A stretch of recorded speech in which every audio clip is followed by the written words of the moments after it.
revue de presse de Natacha Polony. Bonjour Natacha. Bonjour Thomas, bonjour Julie. Bonjour à tous. Ce matin, une de vos journaux, on parle danger de mort et opération survie. Les Échos, nucléaire français, les défis du sauvetage. L'Opinion, Areva ou les mirages de l'État actionnaire. L'Humanité, Areva menacée de démantèlement, alerte sur la filière nucléaire. Mais il n'y a pas qu'Areva. Le Monde, France Télévisions, le futur patron devra faire des choix draconiens. Et puis on déclenche aussi les stages de secourisme pour les partis politiques. Le Figaro, départemental, le PS craint une défaite historique. Enfin, il y a ceux pour qui le danger de mort n'a rien de métaphorique. Le Point, les chrétiens face à l'islam. Et on commence avec l'organisation État islamique, justement. Oui, c'est la une de Libération qui donne une idée de la complexité de la situation. L'Iran perce en Irak. Pour contrer l'État islamique, Téhéran envoie un soutien aux forces armées irakiennes au risque de relancer la concurrence entre chiites et sunnites. Le journal évoque la proximité entre le voisin iranien et Bachar el-Assad. La réticence des États-Unis qui se gardent de sembler soutenir l'initiative, même s'ils se réjouissent d'une opération qui retarde la nécessité d'envoyer des troupes au sol. On lit ces pages, puis celle du Figaro sur le Caire, devenu la cible permanente d'attentats islamistes et la volonté évidente de déstabiliser le pouvoir qui est derrière. Et enfin, on lit le dossier du Point sur ces chrétiens d'Orient menacés d'éradication. Pierre Bello cite cette phrase de Tarek Aziz. Souvenez-vous, Tarek Aziz, numéro 2 du régime de Saddam Hussein, chrétien chaldéen, adressé à un ministre français des Affaires étrangères dans les années 80. Vous voyez, monsieur le ministre, quand je viens à Paris, je vais à l'opéra. Vos amis, les cheikhs arabes du Golfe, eux, se précipitent chez Madame Claude. Sous le cynisme, raconte Pierre Bello, il y a ce constat. Le nationalisme arabe laïque préservait le pluralisme d'un Orient aux multiples confessions. Son effondrement, avec l'aide de l'Occident, a signé la mort de toute cohabitation. Face à cela, rappelle Jérôme Cordelier, un président français qui préfère parler de citoyens égyptiens pour ne pas dire que des Coptes ont été assassinés par des islamistes. Après les équipés irresponsables en Irak ou en Libye, il nous reste le déni et une situation de plus en plus inextricable. Avis à tous ceux qui semblent nombreux à l'ignorer, il y a des élections départementales dans 2 semaines et demie en France. Mais oui, et les presses se passionnent toujours pour le sujet. Ou plutôt non, la presse se passionne pour la victoire annoncée du FN au départemental. Avec cette étude parue dans le Monde et qui montre que le Front National, parce qu'il peine à recruter des cadres, est le seul parti politique dont les candidats sont à peu près conformes à la sociologie française, avec une forte proportion d'employés, d'ouvriers, inactifs. Un constat qui nous raconte un peu l'état de la vie politique française et surtout ses partis de notables. Mais la réflexion de fond, visiblement, n'entre pas dans le logiciel politique. Dans le Midi Libre, Jean-Pierre Lacan s'agace. Le président de la République, que la Constitution place au-dessus des partis, s'est laissé aller dans un grand quotidien à disserter sur le Front National et ses électeurs. Ces 30% d'intention de vote, panique-t-il à ce point l'Élysée ?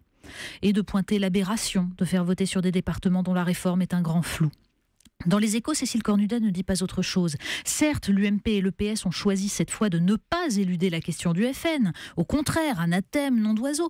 Mais on ne parle pas aux électeurs de ce qui constitue l'objet même de ces élections, les départements. Ainsi, conclut-elle, pourrait-on résumer la campagne électorale. Ne votez pas pour le FN, dit le PS. Ne votez pas pour le PS, dit l'UMP. Votez pour des départements appelés à mourir, disent-ils ensemble.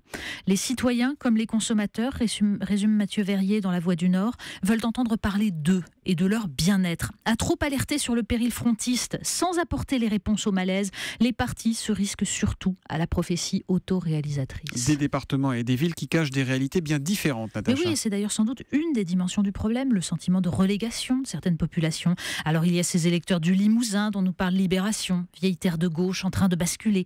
Et puis il y a la page des Échos sur la Grande Borne, vous savez, la Grande Borne à Grigny, qui a vu grandir Amédi Koulibaly et voudrait bien qu'on l'oublie un peu. La Grande Borne qui fut un projet utopique d'architecture ouverte, tournée vers la nature, les espaces de vie, et qui s'est dégradé au fil des abandons politiques, quand on y a accueilli des populations en fonction de leur origine ethnique, et quand on a laissé s'installer les trafics. Il a fallu 30 ans pour construire le pont qui relie la cité au centre-ville.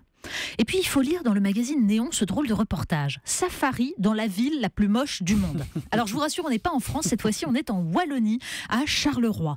Du béton, des friches industrielles, de la rouille et du crachin. Et des jeunes gens qui s'amusent de ce classement d'un journal néerlandais qui leur permet d'organiser des visites de la rue la plus déprimante du monde et qui partagent les gaufres au chocolat, la bière, la convivialité et le refus du misérabilisme. Ça va devenir tendance du coup, ça va devenir la plus belle ville du monde. Mais c'est ce qu'ils disent eux-mêmes, ils ont accueilli leur premier bobo, ils en sont fiers. Pierre. On revient sur la vraie fausse mort de Martin Bouygues à présent. Mais oui, ça c'est un autre filet du Point qui s'amuse de cette fausse annonce de décès par l'AFP et qui rappelle les cas similaires. Kirk Douglas par le site People en septembre 2014, Jacques Chirac par un site lié à l'Express en août 2014, Dieu par Nietzsche en 1882, les conseils généraux par Manuel Valls le 22 avril 2014, la centrale de Fessenheim par François Hollande le 2 mai 2012. Des annonces qui résonnent avec les éditos du jour sur les bulletins de santé d'Areva. Peut-on se contenter d'un traitement homéopathique quand un patient semble à l'article de la mort, demande David Barou dans Les Échos. Mais on attend surtout l'analyse des responsabilités des médecins qui se sont penchés sur le malade entre absence de vue à long terme et guerre d'ego.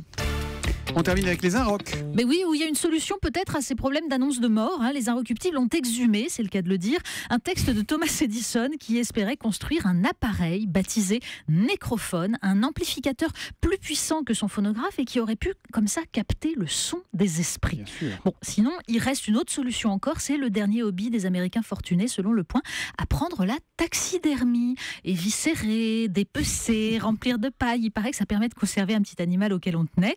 Et puis, ils disent que c'est artistique, c'est ça qui est beau. Finalement, la taxidermie, c'est tout ce qui va nous rester bientôt. La revue de presse de Natacha Polony tous les matins à 8h30 sur Europe 1. On vous retrouve demain matin, Natacha. À demain.